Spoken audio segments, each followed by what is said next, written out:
Hey. We literally, this is normal. We never start in a way that is normal for human beings. We never do.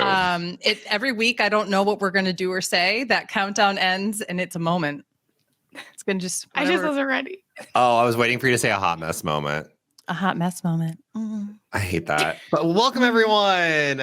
We are here covering 2 more episodes of The Nanny. We've got season 2, episode 20 and 21.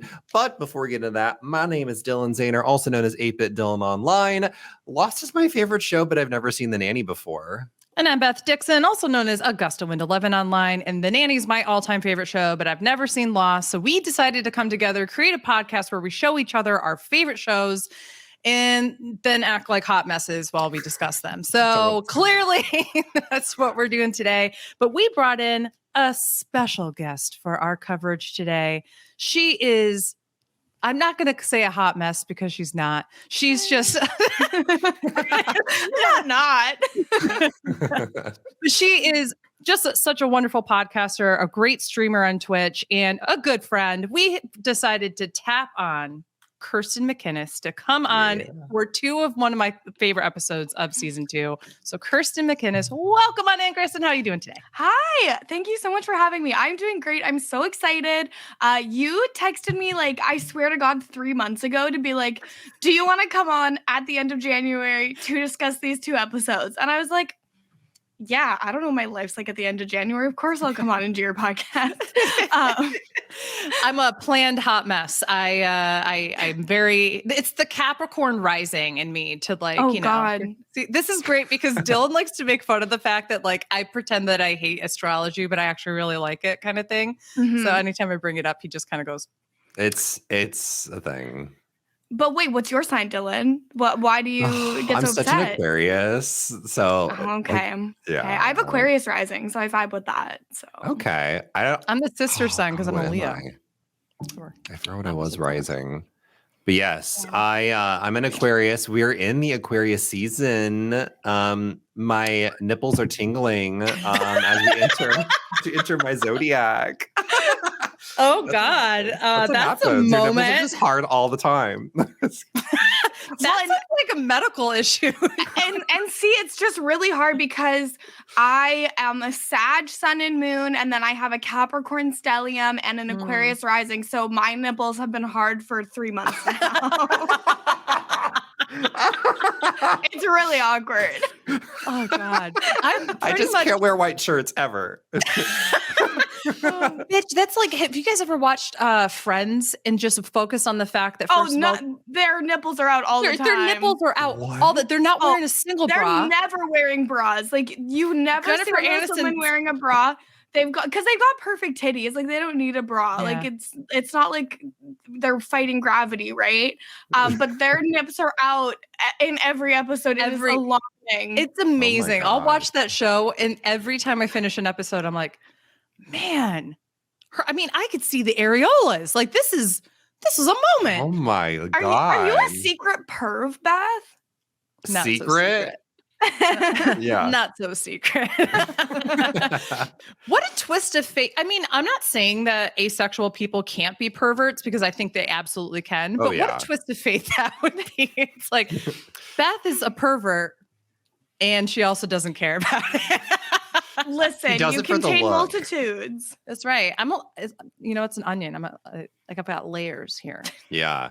You do it because it's the cool thing to do. It's the end thing. It's so cool to be pervy. to be pervy. I learned that from straight cis guys. Yeah, all the men are doing it. Okay, but y'all were not kidding about these 2 episodes of The Nanny. They were so good.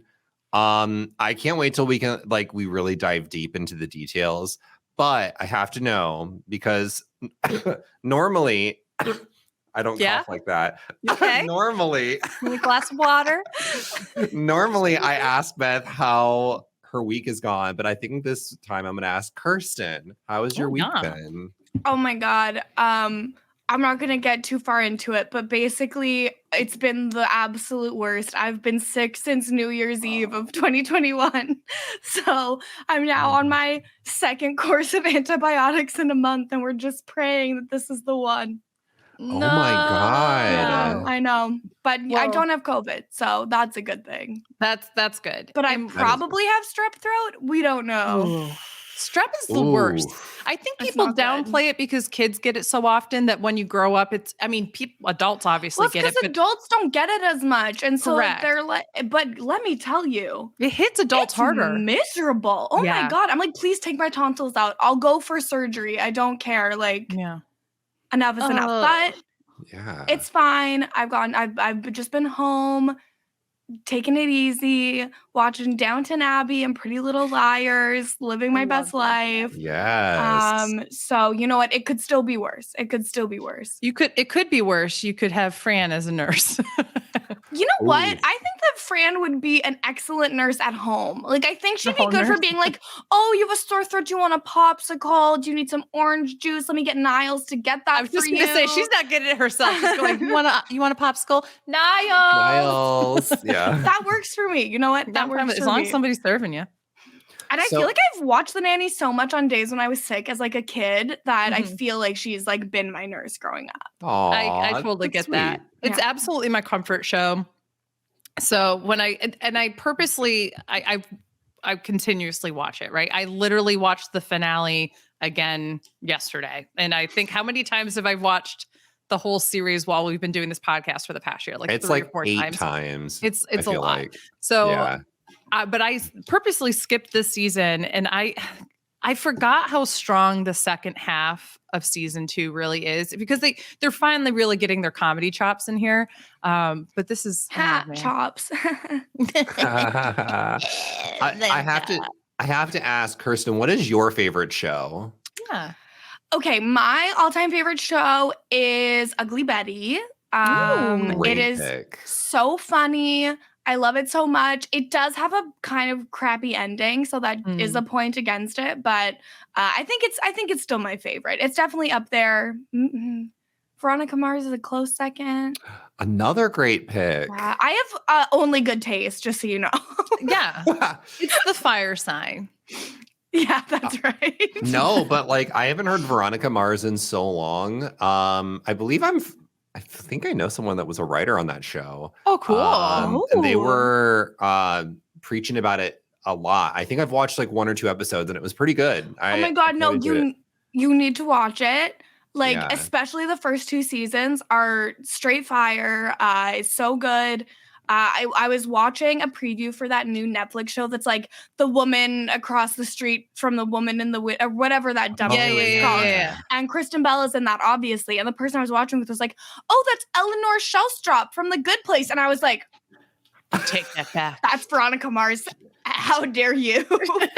I hate when people do that. When someone has like an iconic role, that's how I feel with Lost with Evangeline Lilly. People are like, "Oh my God, that's the Wasp," and I'm like, "That's Kate from Lost." Now I we mean, can say she's that's canceled the now. anti- yeah, she's canceled now. That's, yeah, she's now an idiot. But that's the idiot from Lost. But thank you for clarifying for me, because I, much like Beth, have never watched Lost before, and I've made a commitment to myself that I never will. yeah, it's a good. It's probably for the better. So I will say this. I've gotten to the point with Lost where I'm like angry that we have to podcast about it once a week, because I'm like, I just want to fucking watch the show. Like, let me watch it. So when he was like, okay, let's do 2 episodes a week, I was just like, oh, yes, this is See, you're like, Yeah. Lost people are like drug addicts, and that's why I will never partake.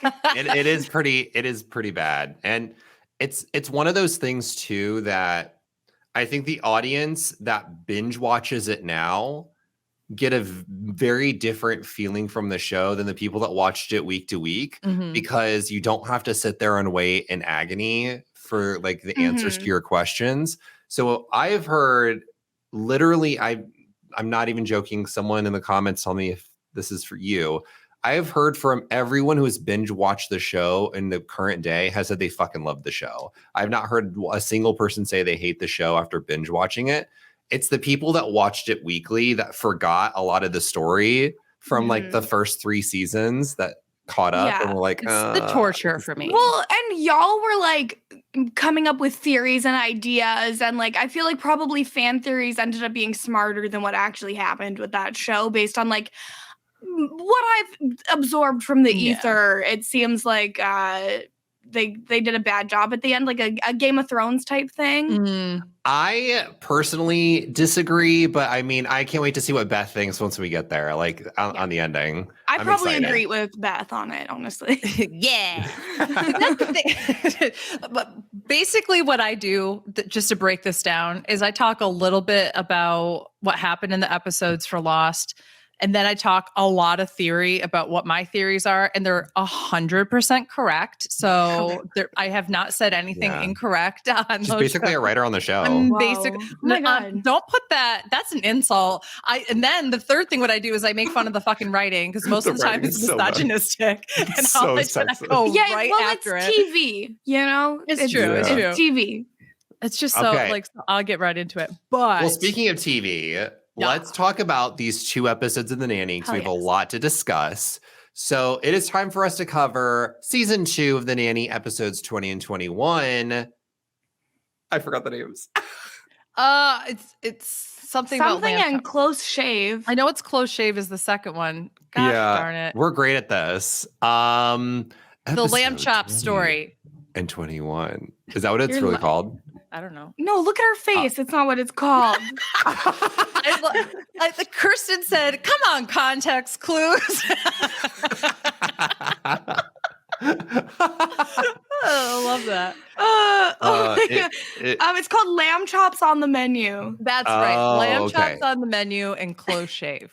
She had style, she was there. That's how she became the nanny. All right. Okay. So I wanted to wait until you started drinking. Such a good as Becca. Rude as hell. I'm sorry. It's okay. So good. I like how both of us had the same thought. Both go, okay. Yeah. Right as Kirsten starts speaking. I choked to death in my apartment. How are you going to call the police? I also want it known that I like to call this out all the time. I want to thank Tyler and Allison at My Weekly Meltdown because for my birthday, they gave me these coasters that have all of the different like podcasts that I do made, which is super sweet. And they didn't have a fourth one. They came in fours. So this is the fourth one. Iconic. And this is the one I've been using whenever I watch The Nanny in podcast about it. So as we had our silent little moment there, I lifted up my polar seltzer and I went, oh, it's Fran and Max. You're like, I feel good now. That's so funny. All right. You need a fourth podcast. I technically do have a fourth one. It's for work. But it's talking with alums and interviewing people. So it's not one that the masses, unless they want to watch it, are probably going to tune into. You don't need a coaster of that one. No.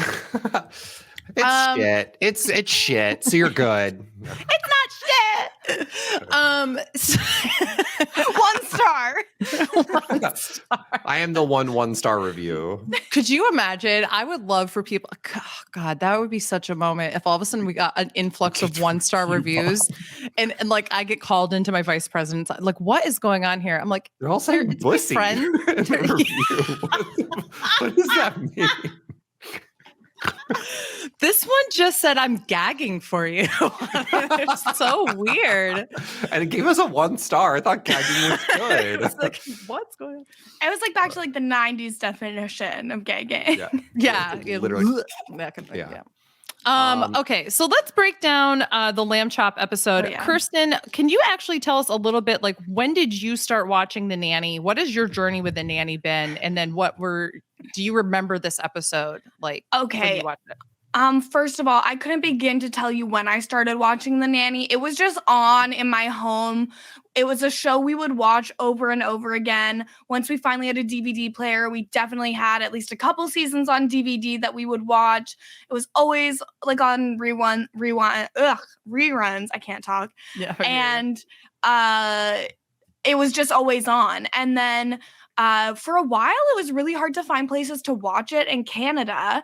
And then I discovered that MTV does a Nanny marathon every Sunday afternoon where they just play episodes of The Nanny every like Sunday afternoon. I think they do it more than once a week. Or maybe it was I don't know. It might be a Canadian channel thing. I don't really know. Yeah. But for a long time, I would just watch the episodes whenever they would come on like Sunday afternoon or whatever. And then I cut the cord, realized it was on Amazon Prime Video in Canada. And now I just like watch it from time to time. I'm not like you watching it over and over and over and over, but I don't really do that with any show. Like I know lots of people have like one show that they'll just like always have on in the background, but I'm like, I'm mentally ill in a different way. So I'm like just putting in new content, or like I'll rewatch some things like every couple of years. Yeah. But I actually started a full Nanny watch through in early 2020, I think like right before COVID. Oh, and then I think I'm in the last season and I just never finished it because like the world, you know? Yeah. It's on HBO Max now. So if you have HBO Max, you can watch it there. I don't know if it is in Canada.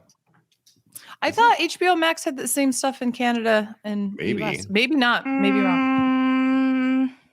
It's hard to say. My comfort show is Flavor of Love. Oh my God. I will rewatch that. I want to let's revisit that mentally ill in a different way conversation.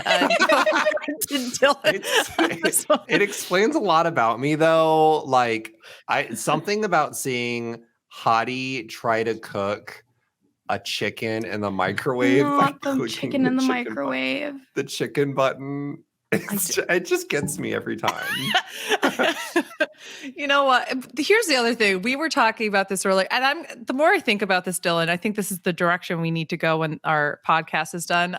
I think our new show that we need to cover is we need to go back and watch Jersey Shore. I think that's the hot mess. I'm down. That's a Jersey vibe. Shore. Like there's just so many things on the list. Like I could literally rattle off shows. Like I'm just so excited. Kirsten, a few weeks ago, we had a boring Nanny episode. And so we spent literally 25 minutes talking about Jersey Shore. What was the boring Nanny episode?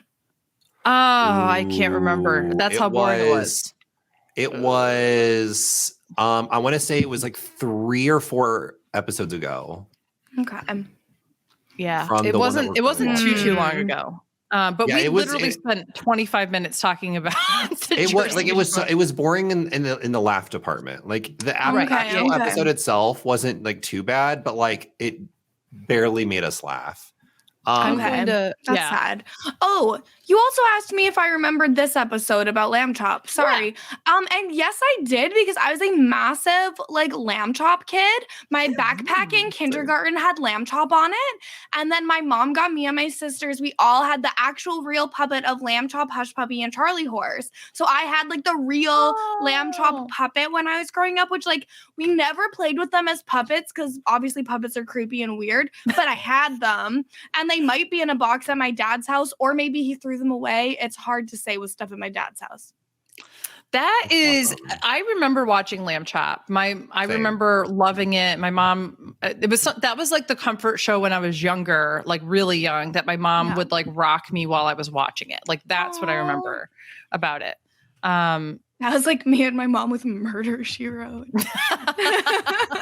Come on, Angela Lansbury. But that's the thing too. Like what I think is really funny about this episode in particular is like you take these sweet childhood memories you have of Lamb Chop, and then Lamb Chop's a big perv.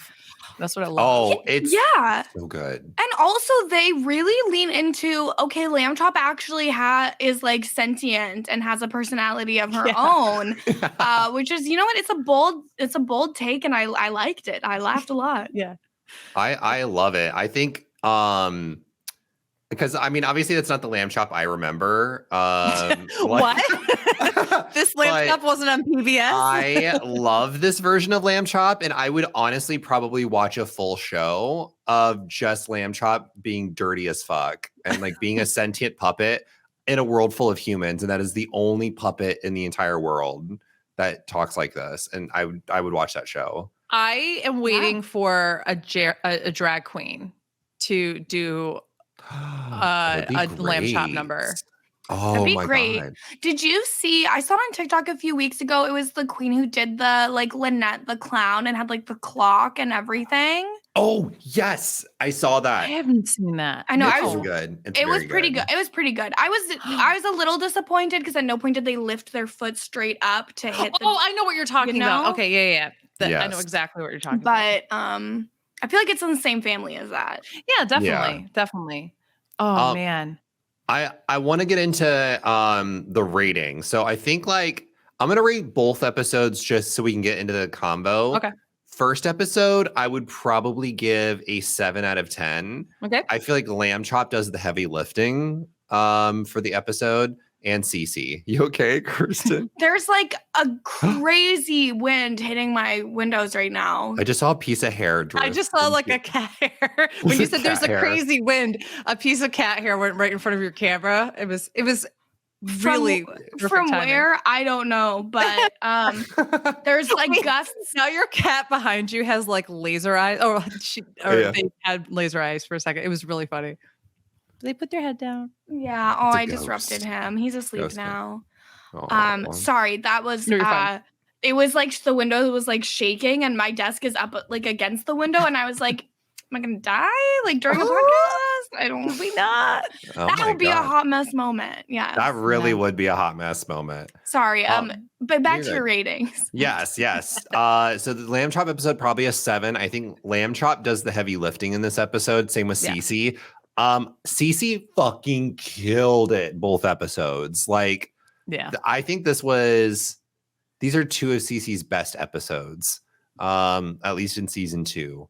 And the second episode, I'd probably give a 10 out of 10. It was so funny and so good. If I had to dock it in anything, I would dock it in story because I thought there would be like a bigger story development, but like Mhm. the funny stuff outweighs everything Yeah. in this episode. Kirsten, what would you give ratings on a 10-point scale for these Okay. episodes? This is hard because I haven't watched as much of the Nanny recently as the two of you. No worries. But I would say, like, to me, the Lamb Chop episode is one that I remember. So I would probably give it like an 8.5 out of Mhm. 10. I love the bit with Cece's dog hating Cece but God. loving Fran. Like, it's so funny every time. And yeah, Cece was very funny in both episodes. She was great. And then yeah, I think the close shave it's a 10 out of 10. It is probably like the most iconic episode of the Nanny. It's the one that you'll hear about, Yeah. like that people remember the most. So I think That's it so deserves weird. that top grade. The reason why is because it's less actually about what is happening and more about how like hysterical the audience gets with the laughter in that episode. And That makes sense. it was the longest laugh. That's why like Niles comes in the door and he had to wait so he could just say one line. And then you hear like literal screams from the audience. So I think that's why people like it so much, is because even when you're at home and you're not in the theater and feeling that energy, you still get some of that energy at home and you can't help but laugh. Like I've seen that countless times, and I was watching with the two of you and I was laughing because of the audience and because of the two of you. We were all cracking up. Oh Yeah, yeah. My definitely. cheeks still hurt from laughing so much. So I think that's why it's just that kind of shared experience of like laughing so hard on it. That's why people think of it as iconic. Because if you're thinking about the Nanny, it's a comedy. What's the funniest moment? You go to the things that you laughed really hard at. Yeah, well, and the whole thing about the Nanny is it's the whole will they, won't they situation as well with Fran and Maxwell. So to be like, oh my God, there's all this tension, and then now she has to shave him. It's so cringe. It's hilarious. It's amazing. I love it. I was like, sign me up. Let me shave Maxwell. Well, but also like he's getting his appendix out. So like he would be wearing underwear still. So like I don't know if he was in the gown. He just needs his stomach shaved. Yeah. You think they're gonna have his dick and balls out while they operate on his like stomach area? I think they would, because I had surgery here and I didn't have pants on. Oh man. So, and I was out to the win. I was out, so I didn't care that much. I was like, whatever. But no, I think that's the thing is like when they shave, they're shaving the stomach area, but some people got pubes that go up to their belly button. You got to shave that area too. Oh yeah, I mean, Yeah. but it's. But I don't think they were like, okay, get in nice and. Yeah, they're not like shave his balls, which is how she's acting. Like, we're gonna need you to fist him. Oh my get down there. So Chris, I have you were experiencing what it is like podcasting with Dylan and me, to be honest. We go from about a solid 4 to 10 really quick. No, I loved that. Sure. I loved that so much. So I want to talk about obviously Lamb Chop and Sherry Lewis in this episode. Great guest star. I have a really sad fun fact about Sherry Lewis. Sad fun fact? Very sad fun fact. She died 3 years right after this guest star role because of cancer, which is like really sad because like she was so like influential to so many people. But it was really nice because like I remember growing up as a kid hearing about Sherry Lewis's like battle with cancer and I think I remember seeing like a photo or two of Sherry Lewis like really not looking healthy. And so it felt really good because I had not revisited Lamb Chop or anything like that in years to see a really happy, healthy Sherry Lewis in this episode. And I was just like, damn, now I kind of want to go back and watch like an episode of Lamb Chop just for the memories. But this was so good. And I'm curious, like, because this was filmed in 1995. I was 7. I was 3. What was I? So we probably watched The Nanny live as well when I was a kid, and I just like am not aware of when it was live and when it was a repeat. Yeah. I'm curious though with this airing like in the mid 90s, are there other like non-sitcom, non-adult humor guest stars that show up in the rest of the show that adopt this like adult humor? Because I loved it. I loved seeing Lamb Chop do this. Yes. There's like I'm getting like one major one's coming to mind, and that's a recurring role, and you're gonna love it. I'm hoping it's Mr. Rogers. I can't remember. So non-sitcom. I'm guessing right now, here's my theory. I want Mr. Rogers on this show saying non-Mr. Rogers things. Oh my God. That's what I want. Because he was like in the 90s too. Yeah. I mean, I think that would be fun, but I just think it's, right. Yeah, right? That's a good one. That's a good one. But it's like a non-sitcom. Yeah, right? I'm excited now. Yeah, no, that's good. This is great. Like I said, Lamb Chop made this episode for me. Yeah, everyone was great so though. Funny. There are going to be, especially once you get into season 3. This is season 3. Historically, when you're looking at the show, everybody's like, wow, the Nanny's like really great. We love it. We want to do guest stars and such. And so the Nanny really moves into a direction of having some theater famous people, yes, but then mostly plays on who are some of the more influential people, television movie wise, but also culture wise, talk show hosts, singer songwriters. You have business moguls and like all these different kinds of people who are like really influential in the 90s. It literally becomes like a who's who of the 90s. And 3, 4, 5, and 6. This show would have been so fun to guest star on. Like, right? Can you imagine getting to spend like a day or a week like working on this set? I feel like it would have been just a nonstop, so fun. Definitely. Well, it makes me think like if they were to do a modern renewal of the Nanny, like they could never. I don't think they could either. But like they don't.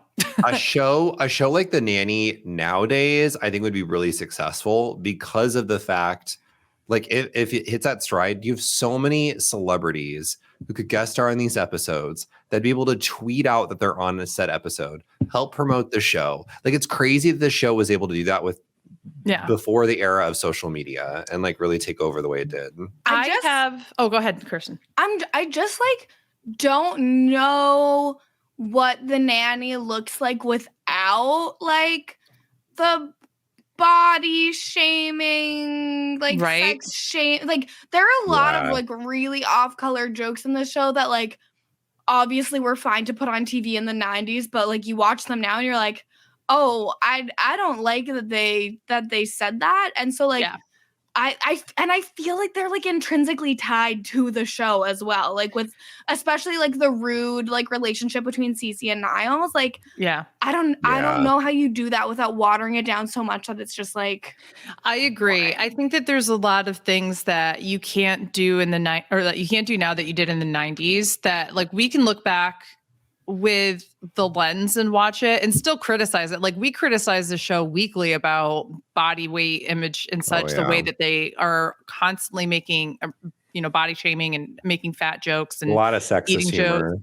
A lot of sexist humor. We've also noted the fact that like you were dealing with a very whitewashed show in general. And so there's issues of race here that we would be like, okay, but we're like, where are the people of color? Like, what's going on here? So there's you're in New York City and the whole cast is white. What? That's not realistic. Yeah. You know what I mean? So like there's a lot going on there that I think that you'd have to adjust for sure. I have had an idea for like a sitcom for a long time. And one of the things that has always inspired me was this idea of guest stars coming in and out. Like I would want that so badly. And basically what I'd been thinking of is doing something with college admissions counselors. And because I lived that life for way too long. And there's so many amazing characters when you go on the road. You have the counselors who are fresh out of college and like, I'm so excited to work for my university and recruit some kids. And then you have like the jaded 35-year-olds who are never going to get promoted and are going to be stuck in a $40,000 a year job that they hate. And they're just like, yeah, fuck this. Kid, do you want to come to my school? I don't give a shit. Here you go. They're like passing out shit. And then but like the guest stars could be like the guidance counselors who you're working with, the parents of the students. Like there's so many different people that come in and out of like your mind. And I think that a show like this really inspired me because I was like, geez, that was one of the fun things about The Nanny. Who was going to be on that week, you know? Yeah, I think it's wild that there hasn't been like a super big sitcom type show about like a college or university because like Right? even if it was just about a university, like I guess there's There's community, but that's a community college. That's not the same. That's like about the students. But if there was a show about the staff that worked at like a college, because you could have, of course, the traveling like recruiters, right? Mm-hmm. But then you could also have the residence office and they're dealing with the students, the parents, all of that. And then it's like all of the other staff who are like mad that the recruiters get to go travel for work and then get time off because they've been traveling. Like there's so many dynamics. Like I lived that student affairs life for a long time myself, Beth. So I'm right there with you. Don't you think it would be great? And like, it would be amazing. And there then like should be a reality show about university resident. Like the things, like I'll like bring up like a story of like when I was an RA and people will be like, what? I'm like, yeah, someone peed on my door because they're mad at me. And they're like, what? Yeah. I'm like, yeah, I don't know who did it to this day. Someone just peed on my door at 2 a.m. because they're mad at me. I don't know. My coworker, when I worked in admissions, because he had his territory was our local area in Albany. I'm sorry, but that sounds like that's the worst job that exists for sure. It's awful. He went to like, I don't know, like CVS or something like that, went to the pharmacy and was picking up condoms because he had a date. And a parent who saw him earlier that day ran into him. And as he has lube and condoms in his hand, they're like, can you tell me a little bit more about the application process? And like asking him all these questions. And he's like, I'm trying to get laid right now. And this bitch is cornering me in the CVS. Like that kind of shit would happen to him like all the time. And like I have some oh my God. Crazy I already thought that he had the worst job on campus and now it got worse. It's just like awful. He was like, I got that does sound by a parent. Like, goddamn. Like, I feel like if I'm at the store buying condoms and lube, if you see me, no, you didn't. Right? Like, yeah. This is between me and God. Leave me alone. You didn't see me. Don't be asking me about the application process. I couldn't give a shit. Your kid's denied because you're denying me like, something right now. We gave your child a brochure, actually. And all the Can they information is read? in there. If Learn they to can't read, then they're not going to do well in pharmacy school. Just putting that Yeah, out. tell Like, them. why isn't your child asking me these questions? Because they're the one who needs to come to school. It's a whole thing. That But sounds I fucking agree. awful. We really should come up with that show. Oh my God, Beth, let's write a sitcom. I'm down. I think we can make a killing. We'll do it. It'll be great. I'd tune in. That's right. Dylan will podcast about it. It'll be great. Yes. Oh my God. Yes. Thanks, Dylan. So going back to the lamb chop episode, what was Dylan your outfit of the episode? So actually, I'm gonna say for both of them, it's Okay. all of the jackets that Fran wore. Okay. Like, I am loving this era of the jacket for her. Mhm. My favorite between both episodes was the red, white, and black jacket that Fran wore. So yes, cute. yes. It's so good. And then from the first episode, oh my God, there was a jacket that was the black, white, and red jacket was from the It was the from first Lamb one. Chop.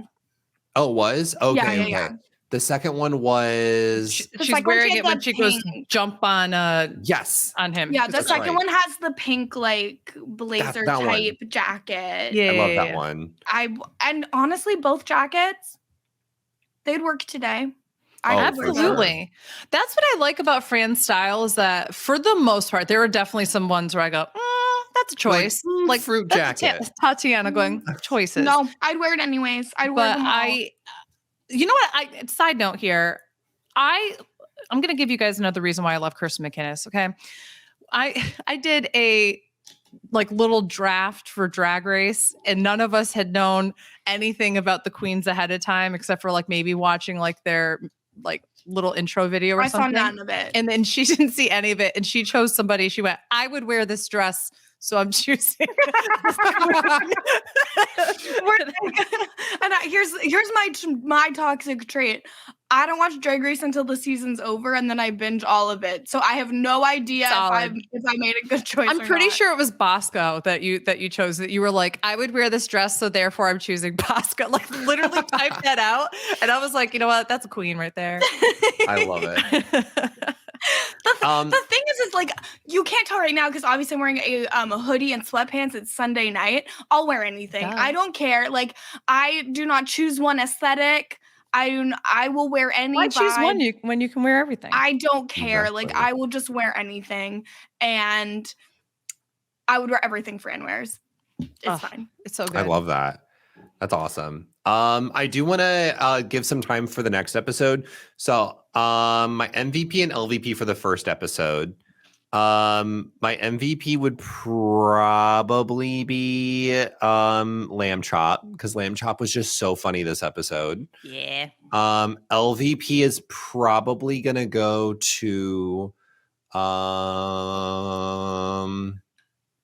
probably Cece, even though Cece is really, really funny. Nah, fuck that. I'm giving it to Maxwell. Maxwell's just a dickhead to Fran. It's like I can't wait to see the stats for season 2. So we one It's of just our, Maxwell. Has literally, it just been Maxwell always? I feel like 85% of the time it's Yes. Maxwell. I think you gave Maxwell Maxwell. a MVP one time this season, which was Yeah. shocking. And that was for being a good father. yeah, he was a good father. He gets MVP. He was being a good father? And won. Where? When? Yeah. Oh man. It's on a very rare occasion. Yeah. Oh my Kirsten, God. who would be your MVP and LVP? Okay. Well, I feel like I want to choose different people, but do. like you have to give the MVP to Lamb Chop though. You Yeah. have to. Like so Yeah. funny, survived a vicious attack. Like It's true. you could have died and truly did not die. Still got a movie deal. LVP. Still got a movie deal. Yeah. LVP. Oh my God. I want to give it to Margaret for being so obsessive about a boy calling her. I think that's a good one. Like she's like, I'm gonna stay home all day and wait until he calls. I was No. like, girl. Girl, no. You're in high school. Ooh. Stop it. You know what? I Thank have- God she grew up without a cell phone because She would be a very changed imagine? person. Oh, she would have had a Motorola Razor, a hot pink one for sure. Oh yeah. She would have been wearing the juicy sweatpant like combo, like the juicy No, couture. I don't think. I I think think she so. would. I think she would have been more like the Cher Horowitz than Okay, that. I could see that too. Yeah. But I'd like the idea that like she gets to college and like is in a sorority or something like that and wears like a Yes. juicy couture Yes. thing with like the I could girls. see I'm it. all in. I'm all in. Absolutely. Because I do also really like most of the stuff that she wears throughout the series as well. Like I feel like she had like especially in the second episode, she had a super cute outfit with like the light pink shirt, the Yeah. the spaghetti strap dress over top. It's beautiful. She has a really cute, fashionable sense, but they always, I told this to Dylan, it's always very contrasted against what Fran is wearing. So because she's like the blonde heiress, like she will always have something that is fashion forward, but very muted. She wears a lot of white tights and then versus Fran's always wearing black tights. So she's and it's like you can tell Fran like took her shopping and is like Right, helping exactly. her, but Yeah. also like understands that they cannot wear the same thing. yeah. I love it. Yep. I want to get into oh my god, close shave. Wait, Beth that's right. didn't give an MVP LVP. I'm not allowed. Yo, you can Oh. if you want. You can if you want. Typically, we have the person. Yeah, typically we have the person who's never seen the Okay. show Well, give then never MVP and mind. LVP. Never mind. But yeah, I who would take you it give MVP and LVP? I'm actually curious. So MVP, I mean, I'm going to give it to Cece because I thought that her physical comedy in this episode was top tier. And that's going against Fran, who's a really good physical comedian. We didn't talk enough about the slow motion chase scene through the mansion. Yes. Like her pushing Right. Brighton, like Fran like picking him up, getting the water, checking her lipstick and that like It's so good. It's beautiful. It's a scene that I could see myself rewatching like a month or two from now and Googling on YouTube, being like slow motion chase just to get a laugh. What I love about what I love about Fran in that chase scene is just how ridiculous her facial expressions are. After she pulls Brighton up, she does an unnecessary 360 and goes like into the camera, and it's so stupid. And it just reminds me like, there's hope for us stupid bitches in the world, you know? Like I love watching that scene so much. I love it. And I loved, I mean, Cece and both Lauren Lane, who plays Cece, and Fran Drescher are both incredible physical comedians, and not just in their physicality with their body, but like their facial expressions. They know every muscle of their face and how to use it. Yes. And I love that chasing. I'm going to give the MVP to Cece though, because I think that like Fran kind of reacts to everything that Cece's doing. And then my LVP, I'm going to give to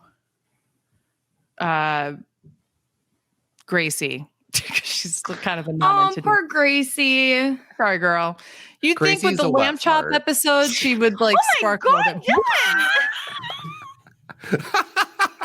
I said Gracie's a wet fart. That is a child. Dylan has this intense love-hate relationship with Gracie. I really do. I think the thing is I think that with the actors who played Gracie being so young, like they were limited with how they could utilize her on set. And like when they use her, it's so funny. It's so like good. I love her being this like pseudo intellectual who like understands all the therapy terms is always funny. But then sometimes they just like don't use her at all. And it's like, I don't know, maybe she had a dentist appointment. Yeah.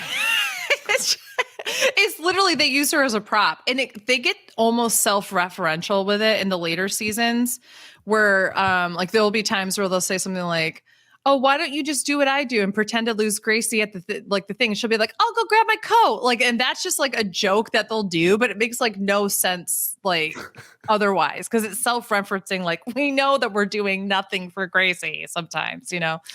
Which is such a shame because they do a lot with her in the first season. Like, yeah, she has that really good character moment about her mom, and then like they're just like, meh. Which is why I attribute Gracie to a wet fart.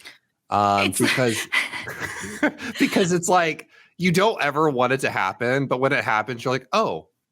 And that's how I feel about Gracie. No, we didn't break that down. I think if you have a wet fart, the reaction is more than, oh. I think my reaction is, fuck. I gotta admit, I don't really have any memories of having a wet fart as an adult.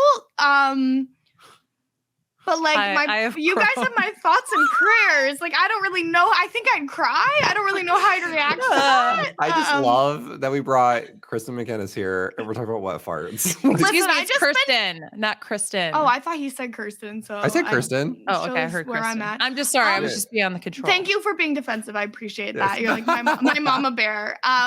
Love it. I spent the last 2 weeks talking about Too Hot to Handle. Like nothing is above me. Don't worry. Welcome to our show. We literally meant hot mess. Yes. I love it. With wet farts. It's in the name. Okay, second episode. Sorry. I want to get into this because Get into this close shave. Close shave. Okay. So my theory was way off after from last episode. Way off. And that's the other thing we should explain for Kirsten too. What we do is every week I tell Dylan, these are what the next 2 episodes or the next episode's title is. What do you think is going to happen? Yes, and then he writes an entire episode, and 9 out of 10 times way off. But honestly, what I've learned is that Dylan should be a fucking writer. Should have written. Some of these episodes are like, I'm like, this should be an episode. And I'm like, bitch, that would be a great episode. So I'm definitely here for it. So yes. So we got the lamb chop one pretty close, but this one was way off. And honestly, this was so much better than whatever I came up with. But I think this shows just how fucking great this cast is and how well that they mesh comedically together. They weave in like Niles into this scene, and Cece shows up here, and even Brighton fucking shows up, and just it's fucking laughs. The awkwardness of Maggie constantly kissing this boy, and they're really getting into it with each other, and you're just like, oh my God, they're really going for it, aren't they? Just, how does Fran understand what they're saying? That's what I don't know. Like. I've never tried to talk while making out. But I don't know. Like, I feel like if someone came in and was like, oh, what do you want on your pizza? And I'm like, I'd be like, baby, let's stop kissing for a second. Yeah, let's figure out the pizza. This is serious business. Yeah, this is pizza. This is Beth shows her asexuality here. I'm like, honestly, the pizza is more important in this moment. You're right. I think I can speak as a non-asexual person. I think most people would align with that because like you're gonna stop kissing for a second. You're gonna be able to figure out the pizza, and you can get right back to it. Yeah, exactly. totally. Let's start with Kirsten this time. Kirsten. Yes. Oh wait, no, we already gave our rating. Yes, we did. Right. 10s across the board. We had 2 10s. Yes. Okay, go ahead. Oh no, I was just gonna say. I think like. This is probably the funniest episode of season 2, for sure, in my opinion. So it's funny.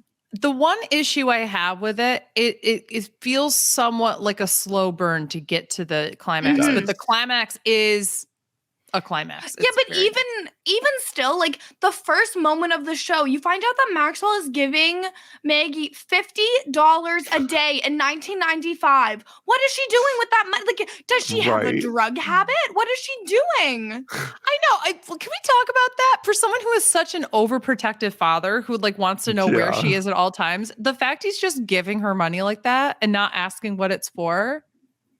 What? Can I get $50 a day? Like please? $50 a day in 1995 would be like giving someone $91 a day today. Oh my God. I would like to put in my application for Maxwell Sheffield's daughter. Yeah. Can he be my sugar daddy? Hey, it could happen. You don't know. We have a segment called Dylan is Thirsty for Maxwell. And yes. I feel like I definitely had a crush on Maxwell when I was a kid. Who didn't though? Like it's weird looking back because like technically handsome face, good hair. But like Yeah. Men's pants in the 90s were not They good. were not it. No, they were not good. And so it's like hard to see him in frankly these hideous suits all the time and be like, oh yeah, this is a man that I'm attracted to. Agreed. You know what? So I was just talking about this at dinner tonight. You should watch. Fran had like 6,000 other sitcoms that were like honestly kind of failed sitcoms after this. One of which was called Happily Divorced. And there was an episode where Charles Shaughnessy, who plays Maxwell Sheffield, is a guest star and he's playing some kind of famous author. And he dates both her and her ex-husband. And they're at the end, it's like this whole comedy of errors of like, he invited me to his hotel room. No, he invited me to his hotel room. And then they're both in the hotel room screaming, thinking that he's out of the room somewhere. And she's like, he's straight. And he's like, no, he's gay. And then Charles Shaughnessy goes, he's both. And then you look over and he's just in a bathrobe laying on the bed. Like, and I was just like, oh gosh, maybe I should show Dylan this because it's not a 90s God. pants for Excuse sure. me while I Google this after the It's on YouTube. after the That's where I watched podcast. it. The But whole episode. I hope you I have a don't- safe search on. I think the reason why I find Maxwell so attractive simply just has to do with the fact that he has money. No, I'm kidding. Fair enough. He also has like a nice butt. So like on the rare occasion that he wears a good pant, he has a nice butt. And I think like that is the episode selling that he point. wore jeans, we had to pause the episode so that Dylan could go get a glass of water. It was, I mean, they were fitting right. That's all I'm saying. But he like for all like intents and purposes, he is an awful person. And would be an awful person to be in a relationship. He's a with. colonizer, literally. Mhm. Yes. Yeah. He's Like- literally the definition. Yes. Like he's like a shitty person. He's terrible in bed. Yeah, he does not go down. I do not does think not No, go there's down. no way. There's no way. But he expects blowjobs. Oh yeah, that's yes, not that's his currency. For him. That's his currency. Like And you the don't other get thing too is like in the first 2 seasons of the show, you never see him having any sort of success at work, really. Right. Yeah. And so it's like, well, how are you not losing all your money? Like you're failing. You are failing, and yet you're giving your child $50 a day. I love how unrealistic it is that every episode he's producing a new show. I'm like, Yes. how bad was this other one failing that you just Well, it's jumped into a new project? You're not Right. hearing about his shows launching, really. Maybe Yeah. he's just constantly, maybe he's lying about his job and he's a trust fund baby. Oh, he's definitely He's a trust fund definitely baby. from like. There's no way he made this That's true. money He's because it's it's like the recurring joke is that he passed on cats. yeah, the Yeah. recurring joke is that he literally took what his trust fund was and created a production company. So like the money he makes is That's true. very minimal. That's so sad. But I think like one thing that I want to talk about in this specific episode is obviously like everyone I think is on the top of their game. Mhm. I love that Cece makes jabs at Niles. I really love even the physical comedy of the kids. I think Fran does a great job. But I think what is giving the best acting job is the fact that Maxwell didn't fucking laugh his ass off as Fran fucking beat the shit out of his dick. I with want y'all shaving to know. cream. I've watched this episode, specifically that scene, probably hundreds of times at this point, right? Of course you And that's have. actually Yeah. not an exaggeration. Mhm. I cannot figure out where the fuck she's touching him when she's doing all that stuff. Oh, 'cause she's sure touching his dick. because there's clearly times where she's way too below, like it's actually like his thighs. And then there's times where it's clearly his upper stomach. But I'm like, she definitely touches the dick. For sure, she touches the dick. You can tell on his face too, where he's just like, When he went like this. He like twitches. He like Yeah, twitches he, a like, little twitches a bit, bit, like, 'cause- and you're like, oh, she touched the dick. And then he went like Yeah. this. Just put his hands Like back. That's the asexual lamb chop of thing this. goes, Yeah. Which Which, by the way, we need to go back to that. Lamb Chop could actually arch her back. I was like, damn, Lamb Chop. Okay. I literally never realized how much her wrist really must have gone back because Lamb Chop fucking came. She came, bitch. Lamb like Chop's that a bottom, a big old bottom. Oh, but she's a power bottom. Oh, for sure. 100%. Yeah. Lamb Chops, you better give me 100%. that dick. I don't know. I can't do Lamb Chop voice, but yeah. That was a quote from the episode, wasn't it? Yeah. Lamb Chop literally said, fuck me raw, daddy. And you're like, oh my God, Lamb Chop. Ah! Not the lamb chop from my kindergarten backpack. Just You kidding, should probably raw tell your dog. dad to throw out the backpack now if it Just isn't. kidding. Oh, that fucking backpack is raw long dogged gone in the for dining sure. room. Oh Sorry. God. I'm just crying to myself thinking about You come in and he's fucking a puppet. He's literally fucking the puppet. Wait, I'm sorry. This is taking a turn, and I don't like it. I just had this idea that you go to your dad's house. Oh, I've heard enough. And then you go through all your stuff and you find the backpack and you go, ah! It's just- this hot mess moment's Oh ruined my my God. life. Sometimes you just want to be a lamb chop puppet. My cheeks hurt. Dylan's like, sometimes you just want to get stuffed. Sometimes just like, oh, daddy. I can't God. feel. Oh, but it's so funny, and I just honestly, I wish there was more adult humor moments with Sherry Lewis because so good. Like, can I get an so adult funny. Muppet show? That's what I need. You know, Oh God. I feel like it's something where you say you need it, and then like Glee does an episode with Muppets, and you're like, oh, I didn't need that. They make it after school specials, Yeah. starring You had me Gonzo, at and Glee you're like, fucking- episode. That's the thing. You ask for an adult thing, and then you get Gonzo having somebody like bounce on his nose. You know what I mean? And you're like, no, That I'm shit's done. funny to me. Okay. Back to Close Shave. Oh yeah, I forgot we're talking about that. I laughed really hard when we see that Fran is wearing white heels with the Candy Striper uniform instead of like she can't bear to wear a flat shoe. She would die. Yes. It's such an iconic thing. I also love that she stands up, and I always will just say that it's Ross and Monica's mother. I forgot what the actress's know. mother or name is. She goes, do you think that that's appropriate? Because it's such a short miniskirt. And then the guy with the wheelchair just smacks into the wall. It startled me. I was like, oh. He hits his cast right into the wall. Like that must have hurt so much. Oh yeah. Have you He guys went ever straight broken to a bone? surgery. Nope. No. I haven't either. Oh my I God. did. My brother broke his arm. We didn't think it was broken, although we should have noticed because there was a mound where there normally wouldn't be on his forearm. And I was the little bitch who went up and went, does this hurt? And just kind of You're a poked it. monster. I'm a I monster. actually About you. in grade 3, I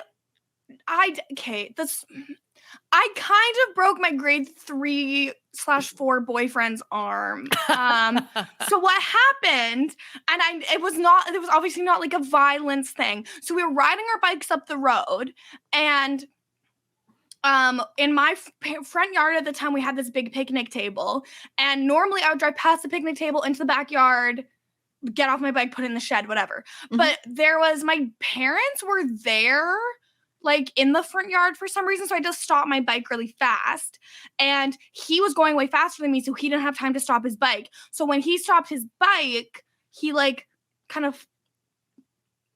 ahead of me. He fell off of his bike, and I'm trying to stop my bike, stop. And my pedal hit his arm really hard, and he had to get pins put in his arm. Oh, It broke his arm badly. It was very traumatic. So, Christopher God. Esch, if you're listening, I'm sorry it broke your arm in 1999. Honestly, Christopher Dixon, if you're I'm listening, happy.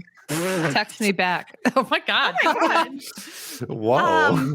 But I've never broken a bone, so I've never felt that pain. Yeah. My boyfriend broke an arm, but it never got set properly, so he has like a bump on his arm. Ooh. Ooh. Yeah. You should break it again. Fix it. Oh my God.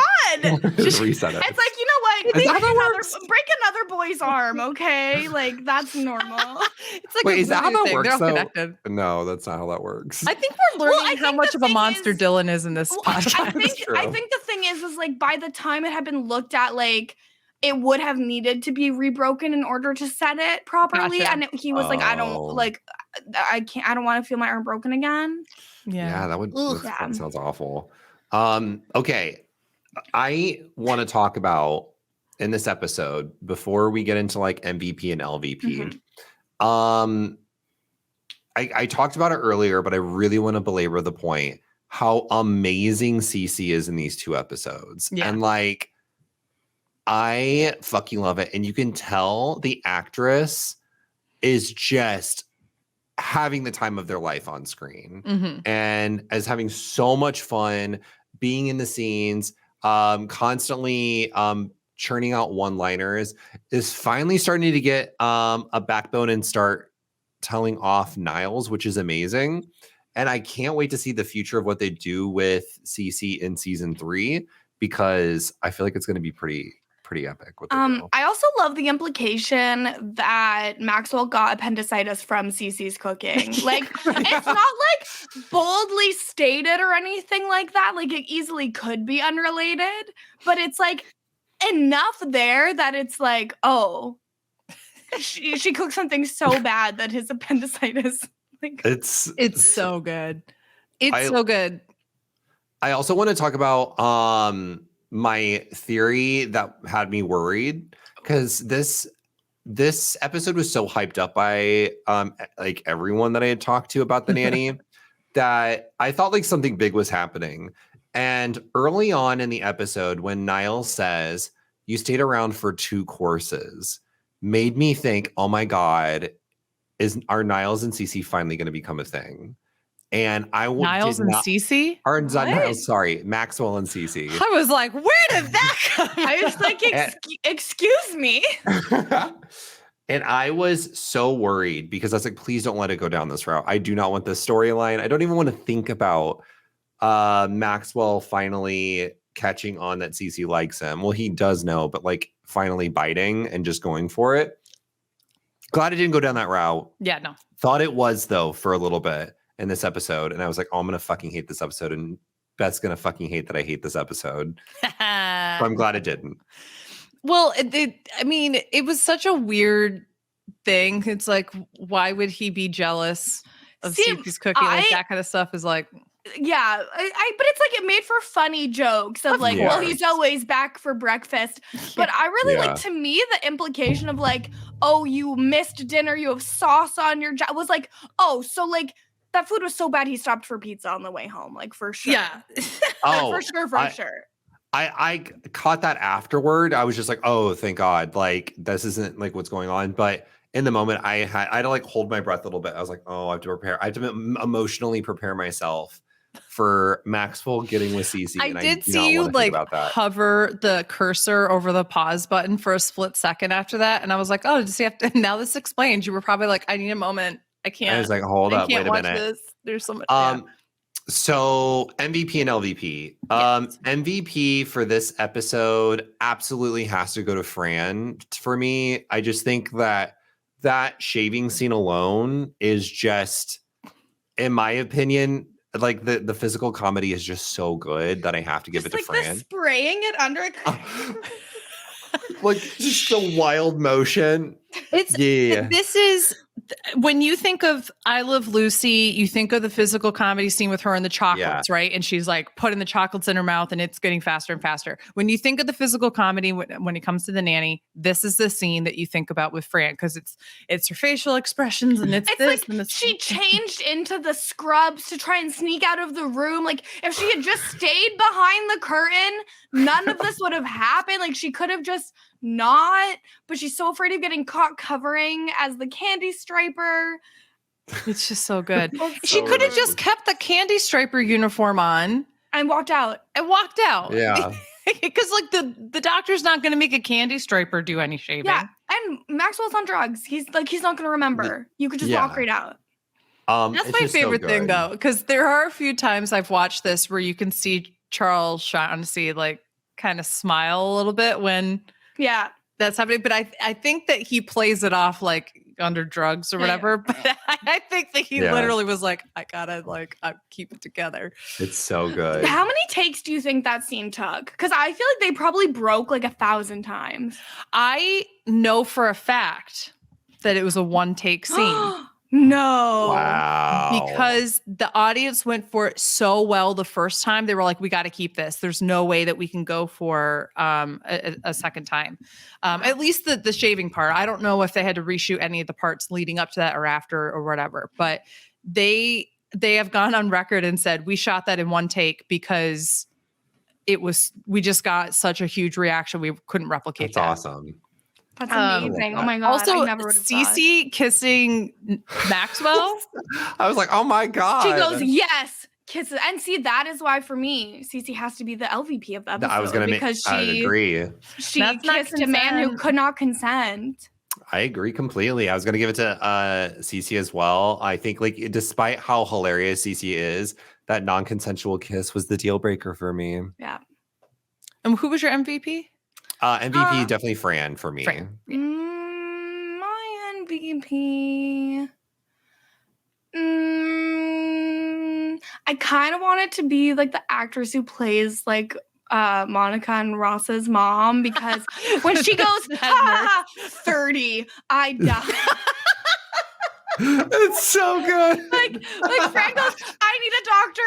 Because I'm single and I'm 30 and single, and she laughs and goes 30. I just 30. love that so much. Anytime Fran tries to act like she's like she'll like try to say she's 26. Like she'll like always be like lowering her age, and it's always funny every time because like obviously she looks amazing, right? Like it's not like she's like haggard or anything, and like it's fine, but it's just like she's obviously clearly not 30.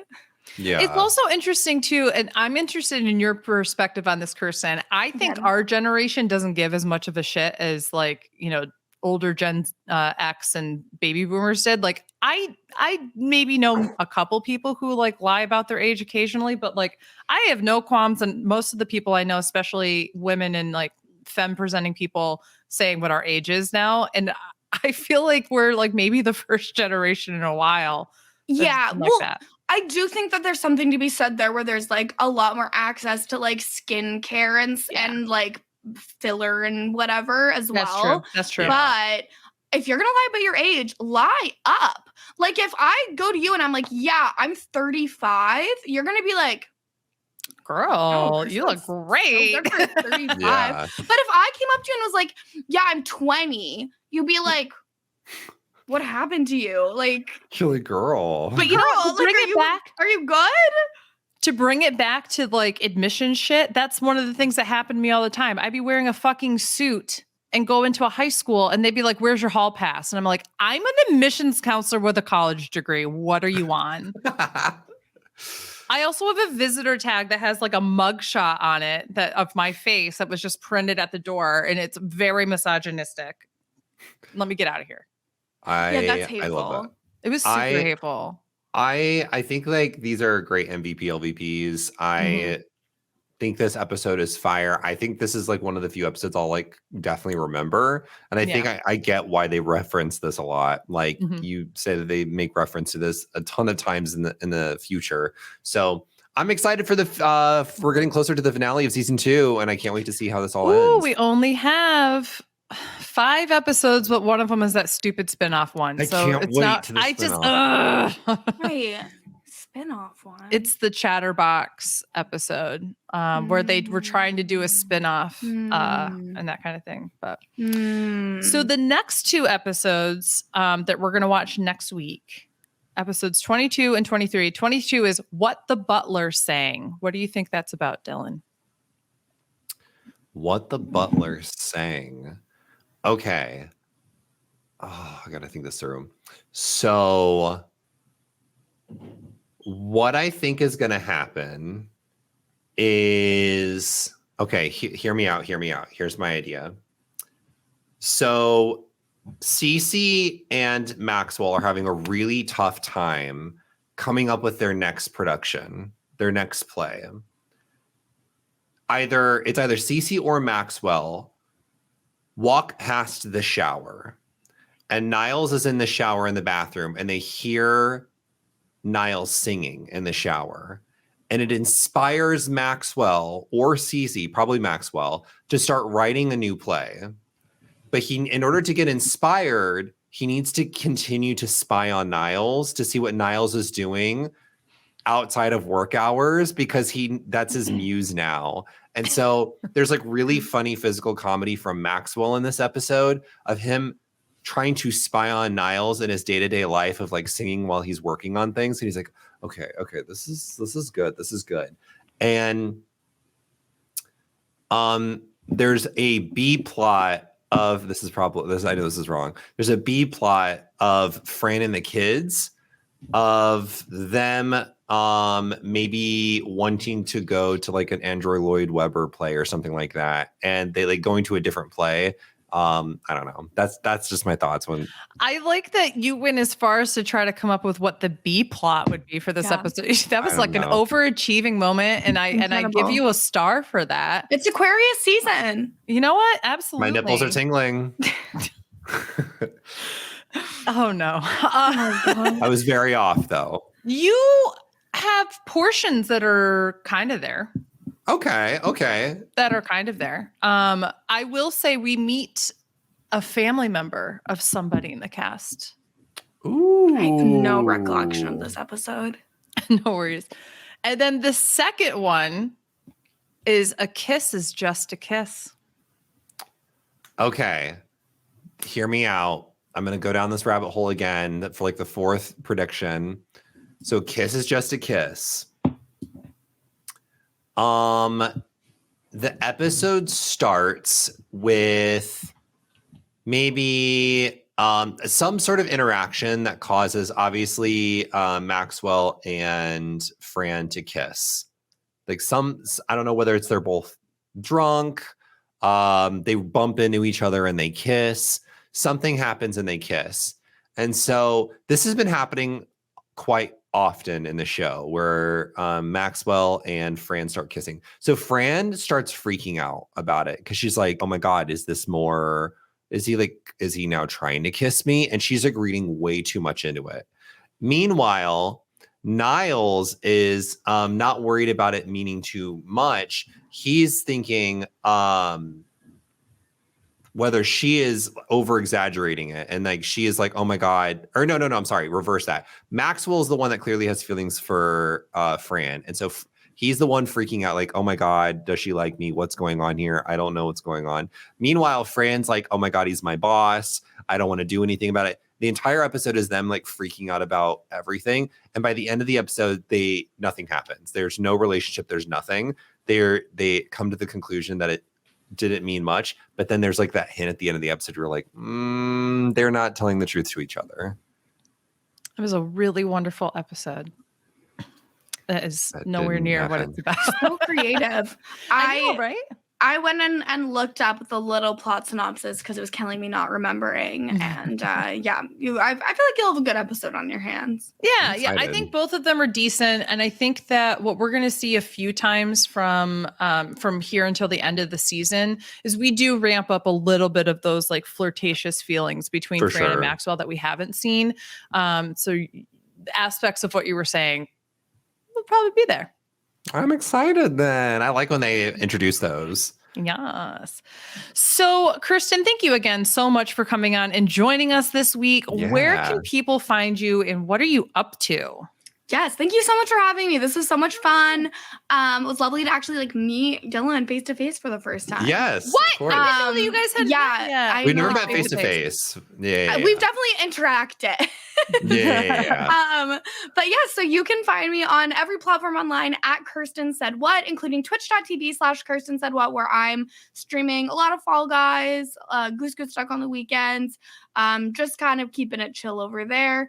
And I just wrapped up a season of coverage of Too Hot to Handle over on Rob Has a Podcast on the Hot Dummies on Islands podcast feed. So that's at robhasawebsite.com/hot dummies. That's the feed where you'll see most of what I am working on. And of course, Celebrity Big Brother starts this week, so I'll be on some of the coverage for that as well. And I also have a weekly BoJack Horseman rewatch podcast called BoJack Horse Pod, where myself and Lindsay Wilson are in season 5 of BoJack right now. And yeah, it's I would say it's a great time, but it's very depressing. But it's good podcast. Oh. Wait, is that a depressing show? Oh my God, Oh, yeah. yes.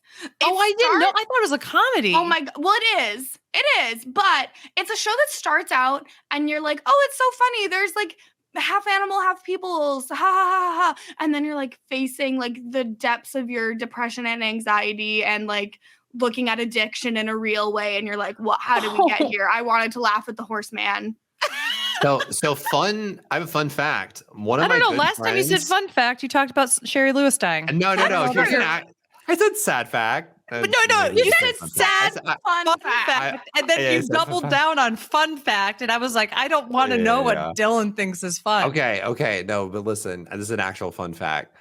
One of my good friends growing up in college actually wrote his master's thesis on BoJack Horseman, talking about how it talks about mental health and how it I think it's how it helped him on his journey of the way that it tackles the show is very therapeutic for people who are actually going through those symptoms and kind of vouching for the show. What's hard with the show is that it dropped in batches, so you would mostly binge a season of BoJack, and that's where it really makes you feel bad. But we're watching it one episode a week by week. We're breaking everything down, and we've gotten good feedback that it's nice to listen to. We're the only female-led discussion of BoJack Horseman, cool. so it's really cool. All the other podcasts are normally just two white dudes, so it's nice to get an alternative perspective. For Hell sure. yeah. For sure. So we brought amazing. 2 white women. Hey. Oh goodness. Well, please be sure to follow Kirsten.